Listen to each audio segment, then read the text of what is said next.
Last time on this What If, Goku resurrected Earth's fallen heroes, just as the ruthless androids targeted his childhood home. Now, Piccolo subjects Vegeta to brutal time chamber training, forging the Saiyan Prince into a true commander. As the ultimate battle erupts at Mount Paozu, Trunks risks everything to deploy Bulma's shutdown controller against Android 18. But will his unbreakable bond with Gohan survive the ultimate test of revenge? The explosive showdown begins now.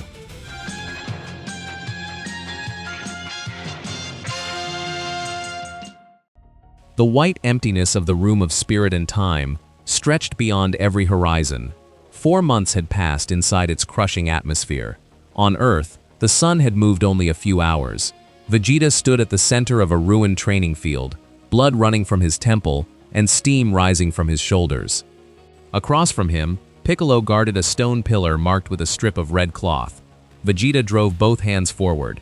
Golden light swallowed the field, tore through Piccolo's defenses, and reduced the Namekian's body to a scorched silhouette. When the dust cleared, Vegeta remained standing. The marked pillar lay shattered behind him. The target is gone. Start again. Vegeta scraped one boot through the dust and turned toward the restored pillar. I've defeated you. You lost the mission. Piccolo repeated the drill until Vegeta's gloves split at the knuckles. Every exercise assigned him a protected objective, a civilian shelter, a transport route, a wounded fighter, or a control device that required several uninterrupted seconds to activate. Vegeta eliminated the simulated enemy each time. The objective rarely survived. During the next attempt, Piccolo scattered stone replicas of Bulma, Trunks, and Krillin across separate platforms. He attacked all 3 positions with thin beams fired from his fingertips. Vegeta lunged toward Trunks first, destroyed Piccolo's duplicate with a point-blank blast, and watched the other platforms collapse. 2 dead. The boy survived.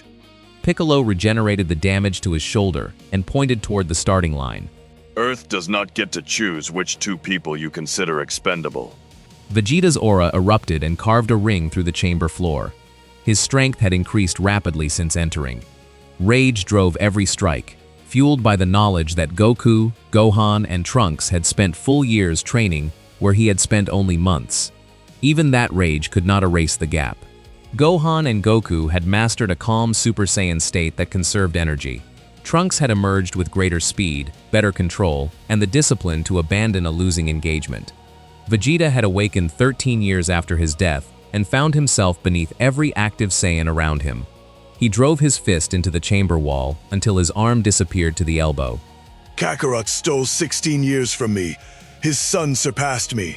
My own son learned under his offspring. Piccolo watched grains of white stone spill around Vegeta's wrist. Trunks survived those years. You were absent for them. Vegeta pulled his arm free and crossed the field before the falling debris reached the ground. His elbow struck Piccolo's ribs.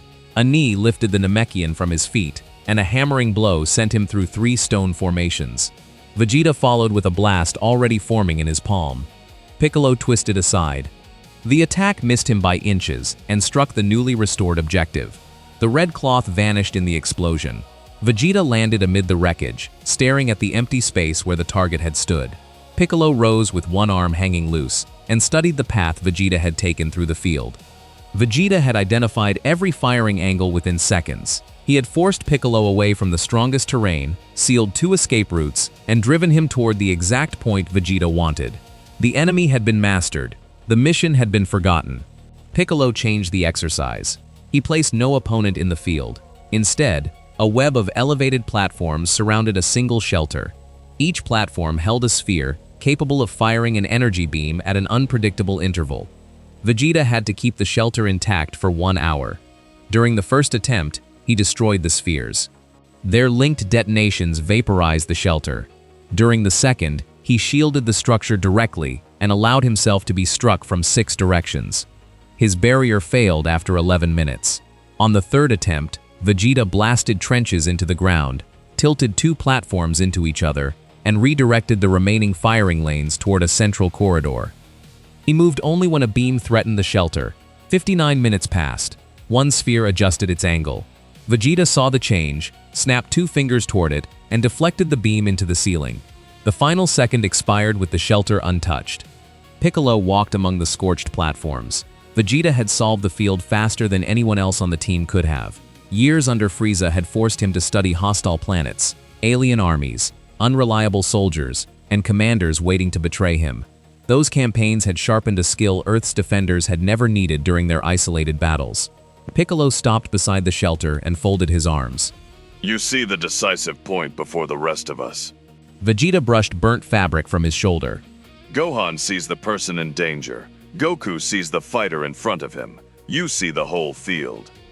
Then you finally understand why I should command this operation. A commander protects the objective when his pride becomes the enemy's best weapon. Vegeta's fingers curled against his palms. Piccolo had given his surviving talent a name, then placed a blade directly against its weakness. The next simulation began without warning. 5 false androids attacked a convoy moving through a narrow canyon. Vegeta ignored their insults. He redirected the convoy, collapsed one canyon wall to divide the attackers, and used controlled blasts to force the remaining enemies into pursuit. Every transport reached the extraction marker. Vegeta landed beside the final vehicle without finishing a single opponent. He looked back at the trapped figures pounding against the stone. A temporary victory. A completed mission.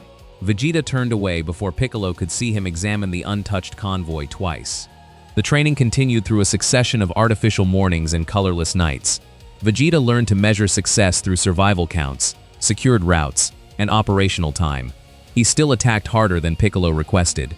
He still challenged every correction, yet the marked objectives began surviving. During their final exercise, Piccolo placed a controller in Vegeta's hand and created a moving target that could be disabled only after 5 seconds of close-range synchronization. Vegeta cornered the target, blocked its escape, and held the device in position while Piccolo struck him from behind. 5 seconds passed. The target shut down. Vegeta could have broken away and defeated Piccolo. He remained in place until the controller confirmed the command.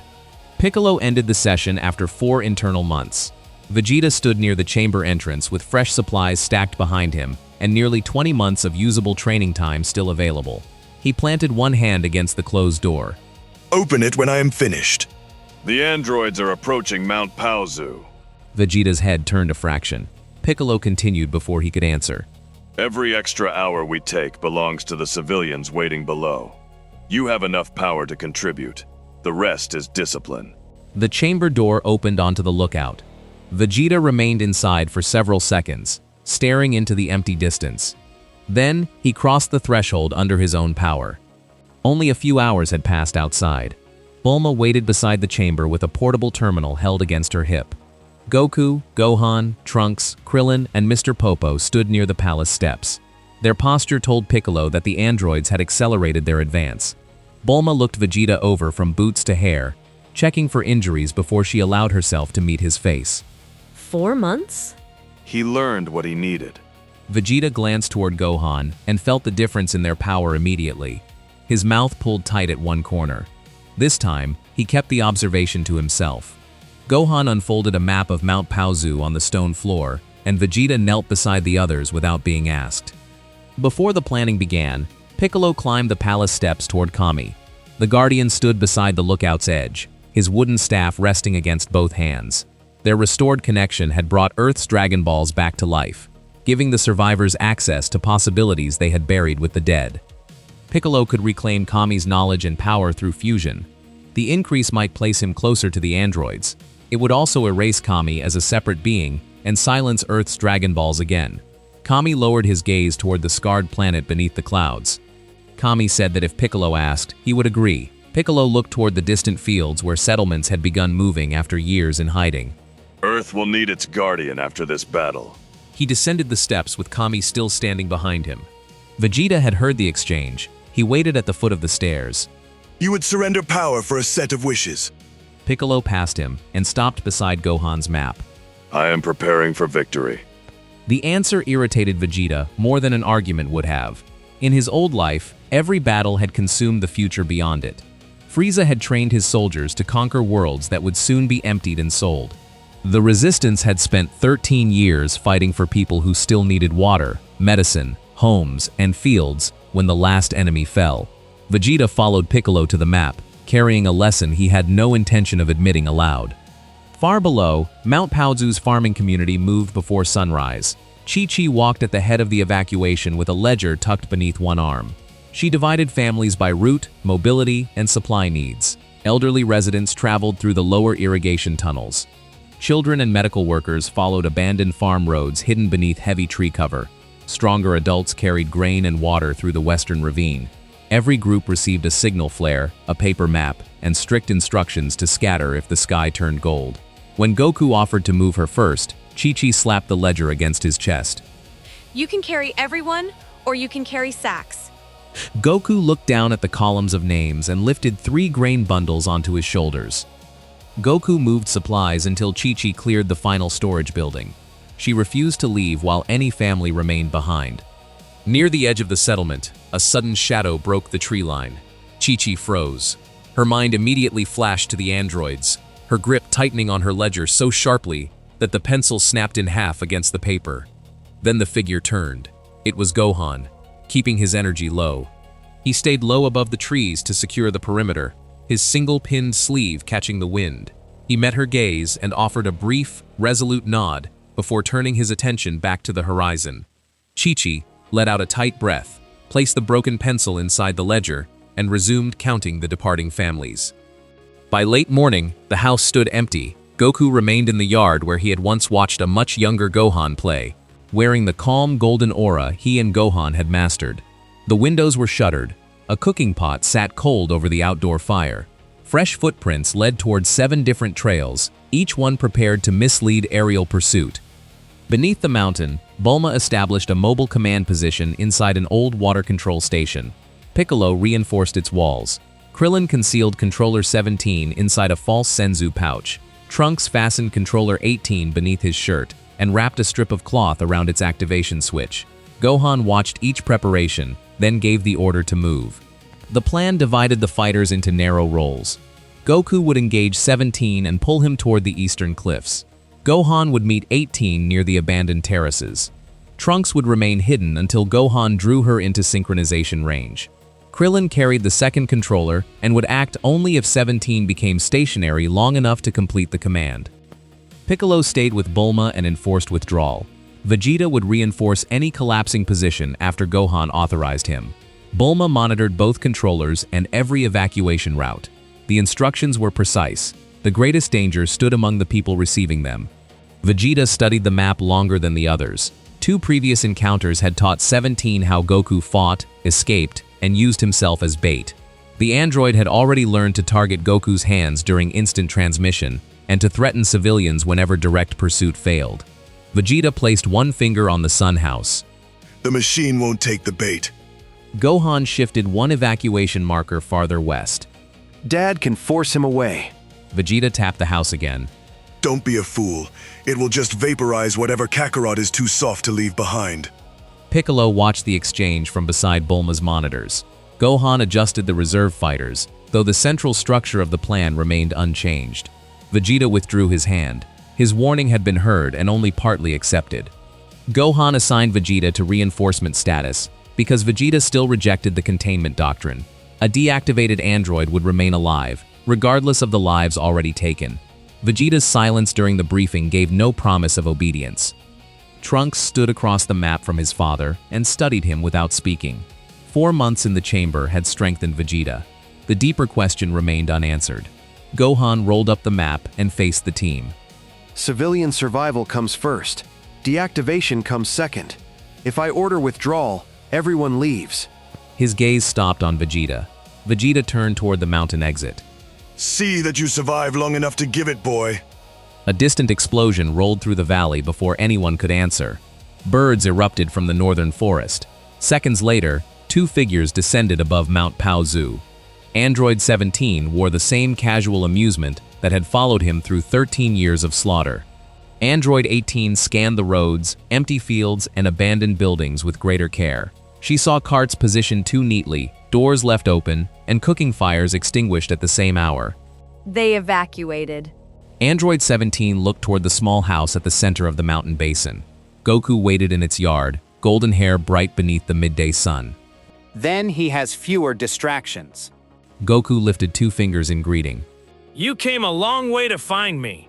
Android 17 descended until his boots hovered over the grass. 18 remained above the tree line, tracking the surrounding ridges. Goku's aura carried none of the violent strain she remembered from their first encounter. His shoulders stayed loose. His breathing barely moved his uniform. 17 circled him and examined the stance from several angles. You spent 1 day hiding and came back different. It was a pretty long day. Beneath the terraces, Trunks adjusted his position. The controller against his ribs emitted a silent diagnostic pulse. Bulma saw the signal turn green. Goku attacked first. His fist cut past 17's cheek and split the air across the yard. 17 leaned aside, caught Goku's wrist, and drove a knee toward his abdomen. Goku twisted free and carried the exchange eastward through a chain of short, controlled strikes. Each retreat opened a clear pursuit lane toward the cliffs. During their first battle, 17 would have followed. This time he planted both feet beside the sun house and extended one hand toward its roof. A green sphere expanded above his palm. Goku abandoned the prepared route and slammed both hands against the blast. Golden energy forced it skyward, where it burst through the clouds. Below, the roof tiles buckled from the pressure. Vegeta watched through Bulma's optical feed. His earlier warning now filled the screen in fire and splintered wood. Android 17 had learned from Goku's lure and attacked the fixed position instead. Android 18 used the disruption immediately. She streaked away from the house, flying low over the terraces while her gaze searched every cut in the landscape. Gohan intercepted her above an empty rice field. Their collision drove a circular depression into the mud. Gohan allowed his injured side to face the mountain and kept his strongest hand between 18 and the evacuation routes. She noticed the choice during their third exchange. Gohan's fist struck 18 across the face, yet he withheld enough force to keep her confident. She answered with a kick that folded him across the waist and launched him through an irrigation wall. Water flooded the lower terrace.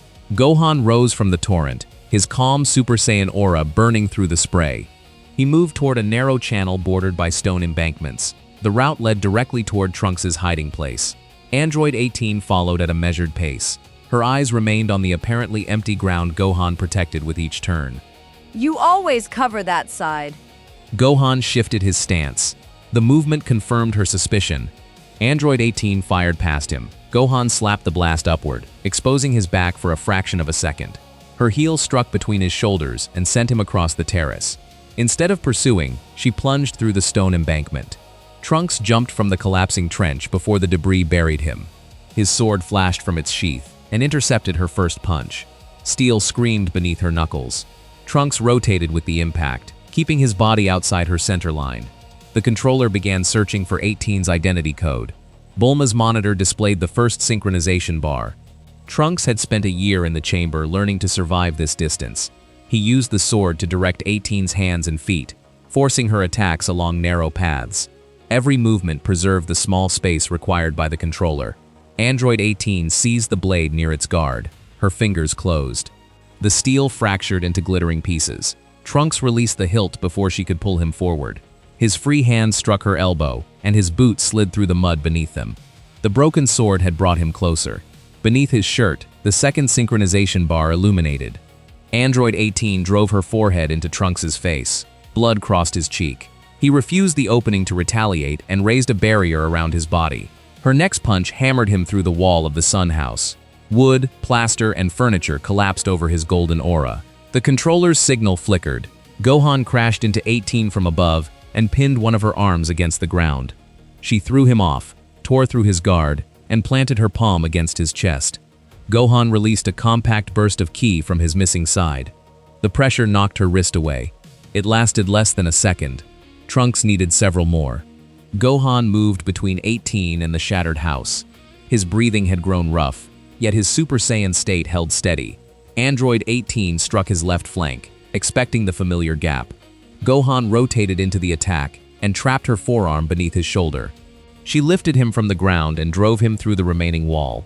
Trunks rose behind the wreckage with one knee shaking under his weight. He pressed the activation switch beneath his shirt. The third synchronization bar lit. Bulma gripped the edge of her console. Hold the distance. 3 seconds.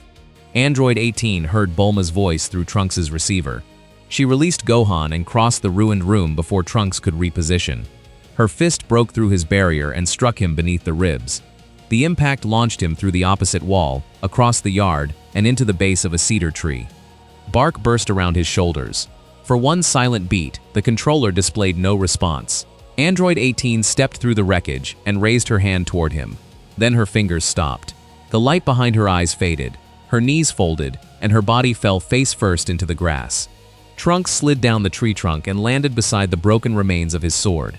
The barrier he had maintained at the instant of impact had spread the force through his entire body. He could still breathe. Gohan reached 18 first and turned her onto her back. No energy could be sensed from her even while active, leaving only Bulma's monitor to confirm the shutdown. The signal held. Android 18 lay unconscious beneath the damaged eaves of Goku's childhood home.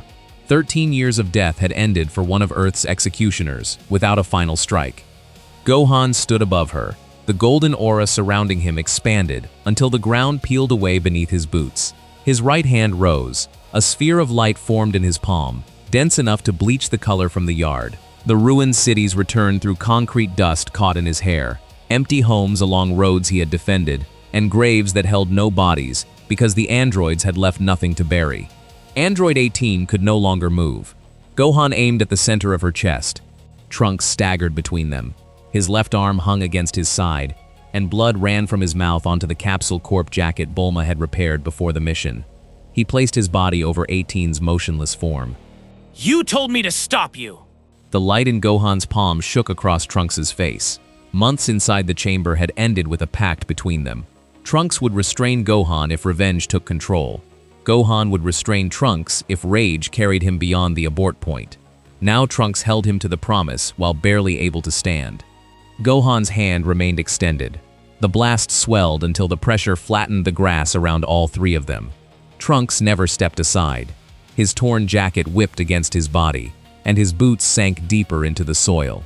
Gohan lifted his arm toward the sky. The energy erupted upward in a white-gold column, bored through the clouds, and disappeared beyond the atmosphere. When the light faded, Gohan's fingers remained spread above him. Slowly, he lowered his hand. Android 18 was still alive.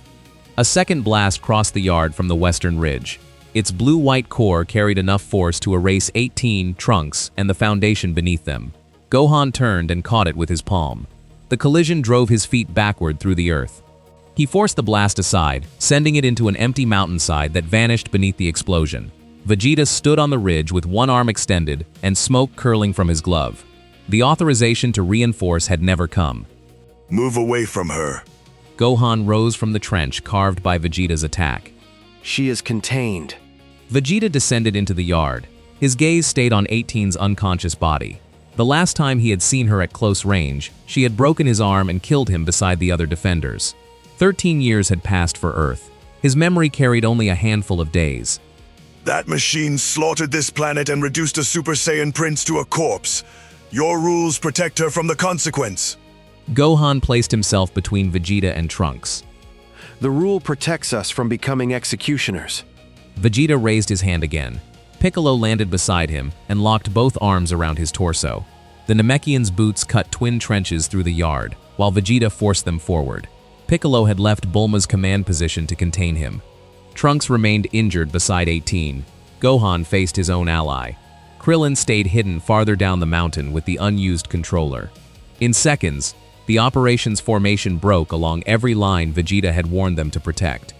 Android 17 saw the opening from above the Sun House. He abandoned his duel with Goku and fired 6 blasts towards separate evacuation routes. Goku vanished between them, using bursts of speed and instant transmission to intercept each attack. One blast exploded against his crossed arms. Another struck a barrier he raised over a column of civilians moving through the western ravine. The diversion dragged him away from the yard. Android 17 dropped behind Trunks and struck him across the back before Gohan could turn. Trunks hit the ground beside 18. Android 17 lifted her with one arm and retreated through the trees. Gohan pursued. Vegeta broke one arm free from Piccolo's hold and fired toward 18 again. Gohan had to divert his path and deflect the attack. Android 17 gained several hundred yards. Krillin emerged above the lower forest with his hand inside the false Senzu pouch. For one brief instant, 17 flew directly toward him, carrying 18 across his shoulder.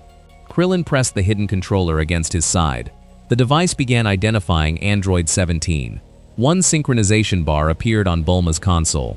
Then 17 changed direction. weaving between rock formations while firing backward at Gohan. Krillin followed until the signal fractured into repeated errors. Piccolo's voice cut through his receiver. Do not reveal it. Krillin's thumb stayed over the activation switch. He could chase and expose Earth's final surprise, or preserve the only weapon capable of ending 17's threat. He released the switch and dropped beneath the tree line. Goku returned to the yard after the last evacuation route cleared. Android 17 was already beyond the mountain range. Goku searched for Trunks' energy, found the injured Saiyan, and teleported beside him. Gohan stopped at the edge of the ruined field, rather than continue a pursuit he could not track. Android 17 and 18 possessed no detectable key. Bulma's monitor confirmed that 18 remained deactivated, yet the transmission weakened with every passing second. The last active android had escaped with her. Miles away, Android 17 landed inside an abandoned rail tunnel. He lowered 18 onto the concrete and called her name. She gave no response. He checked for external damage, struck the side of her neck where Jero had hidden several access ports, and pressed his palm against her chest. Her reactor remained silent. For years, the pair had crossed ruined cities with no goal beyond finding something that held their attention. Now 17 knelt beside the only person who had never left him. His fingers tore through the concrete beside her head. Bulma alone might possess the knowledge required to wake her. Android 17 examined the dormant systems beneath 18's skin and reached a conclusion that changed his next move. Killing Bulma could trap 18 in suspension forever. Gohan and Trunks could be used to draw her out, yet Bulma herself had become the necessary target. 17 lifted his sister and walked deeper into the tunnel, leaving the surface entrance untouched. Random destruction no longer served him. He needed a secure location, repair equipment, and a hostage valuable enough to force Bulma into cooperation. Back at Mount Paozu, Piccolo released Vegeta only after Goku placed himself between them. The yard carried the evidence of the failure in every direction. The Sun House had lost half its walls. Trunks could barely remain conscious. Gohan's uniform was torn across the chest and shoulder. Controller 18 still worked, though its target had disappeared. Vegeta looked across the broken formation and understood the sequence with perfect clarity. His attack had drawn Gohan away, pulled Piccolo from Bulma, exposed Trunks, and created the opening 17 used. The commander who had identified the weakness had supplied it himself. Bulma reached Trunks with a medical case and cut through the fabric around his ribs. Her hands remained steady until she confirmed there was no internal bleeding. Then she pressed her forehead against the back of his glove for 1 second before returning to the bandages. Trunks watched Vegeta standing alone near the destroyed house. His father had anticipated 17's decision before anyone else. That insight made the collapse harder to excuse. You saw the flaw. Vegeta did not turn. You saw it before all of us, and then you became it. Vegeta's shoulder shifted beneath his damaged armor. No answer came. He could not claim tactical necessity. Android 18 had already been deactivated. Trunks had stopped Gohan from executing her. Vegeta had fired because the sight of her helpless body offered him a chance to erase his humiliation. Piccolo walked past him and began lifting wreckage away from the medical area. A soldier follows discipline while it costs him nothing. He set a broken support beam aside. A commander holds it when his pride is on the line. Vegeta stared toward the mountain range where 17 had disappeared. The surviving families gathered at a temporary camp beyond the western ravine. Goku helped carry Trunks there before returning for Gohan. Chi-Chi stood beside the medical shelter with her ledger pressed against her apron. She counted every arriving group twice. Only after the final route leader reported did she close the book. Gohan approached from the edge of the camp. His missing sleeve stirred in the evening wind, and dried blood covered one side of his face. For years, he had stayed away from Mount Paozu to keep the androids from following him home. Now there was no safe house left to protect through absence. Chi-Chi crossed the clearing and stopped within arm's reach of her son. She placed both hands against his face, turning it toward the lantern light while her thumb avoided a fresh cut. She didn't stare at the empty sleeve or the older scars. They had already crossed that bridge. Tonight, she only searched for new damage. Gohan lowered his gaze to the broken pencil still tucked into her ledger. I couldn't protect the house. Chi-Chi released a breath she had been holding since the sky first lit up with energy. You kept them in the yard while the families escaped. The house did its job, and so did you. Gohan had spent the afternoon watching his command unravel, half expecting the weight of the day's failure to follow him here. Instead, he found only a mother's pragmatic relief. Chi-Chi drew him into the shelter. She did not waste time mourning the walls and roof that had just been reduced to ash. She guided him to a chair, cleaned the blood from his forehead, and ordered him to remain there until the medic finished. Gohan obeyed. Goku waited outside the shelter. The torn doorway showed Chi-Chi working over Gohan's injuries and checking each bandage herself. He had spent the battle guarding the empty house where his younger self once lived, while the family belonging to this future fought to reach one another beyond it. Goku took one step toward the entrance and stopped. Chi-Chi looked through the opening. Her hand remained on Gohan's shoulder. You're coming inside or what? Goku ducked beneath the low frame and sat across from them. No one attempted to recreate the family meal they had lost 16 years earlier. Chi-Chi divided cold rice into 3 bowls. Goku ate slowly. Gohan held his chopsticks with the practiced grip of a one-handed man. Outside, rescue workers moved between the tents, while Piccolo and Krillin secured the perimeter. Chi-Chi watched Gohan finish his food before placing another portion in his bowl. Gohan started to protest. She struck the table once with the serving spoon. He ate the second portion. Goku lowered his face toward his own bowl, hiding a brief smile. At the edge of the camp, Bulma reviewed the operation with Trunks, Piccolo, Krillin, and Vegeta. Controller 17 remained secret. Android 17 had never seen it activated, and 18 had been unconscious when Krillin attempted synchronization. That advantage survived the defeat. The rest of the report carried harsher facts. Android 18 remained suspended in enemy custody. Android 17 understood that Bulma controlled the shutdown technology. He needed her alive. Future encounters would revolve around capture, coercion, and exchange. Vegeta listened from outside the lantern light. Bulma did not excuse him, and Trunks did not defend him. Gohan arrived after his treatment and resumed field command without raising his voice. Vegeta is removed from independent deployment. He reinforces only under direct authorization. Vegeta stepped forward. Do whatever you want with your deployment roster. It doesn't change his next move. The camp went quiet around the map table. He placed the stolen diagnostic readings from the battle beside Bulma's equipment. The machine is dragging dead weight. He cannot restart her reactor alone. He'll be hunting for industrial facilities, manufacturing plants, capsule corp depots, whatever red ribbon filth is still standing. Bulma collected the readings without thanking him. Gohan studied Vegeta across the table. The admission repaired nothing by itself. It did provide the first clean foundation for the next operation. Krillin kept Controller 17 hidden beneath his shirt. Piccolo marked every known repair facility within several hundred miles. Trunks added abandoned transportation hubs that could conceal 17 from aerial surveillance. Vegeta identified the sites with defensible underground access and eliminated those too damaged to support diagnostic equipment.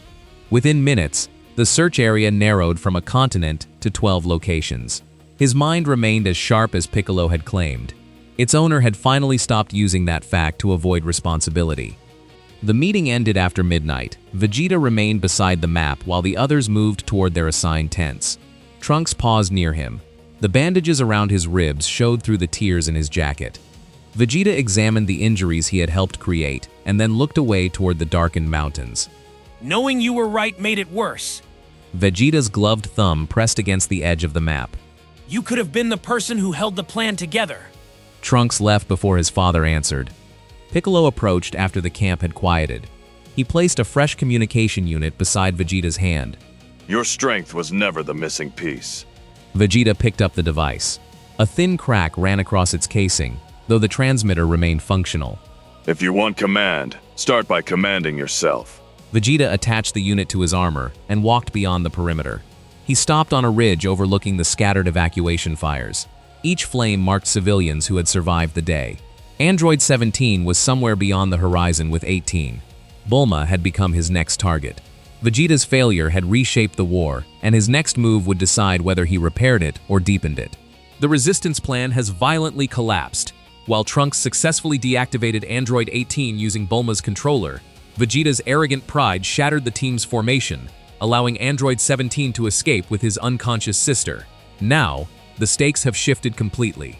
Realizing that Bulma holds the key to the shutdown technology, 17 is on the hunt for her. With the war turning into a desperate game of hostage and rescue, can Vegeta put his pride aside and help the resistance track the killers down before they strike again? The race against time begins on the next thrilling episode of this Dragon Ball What If.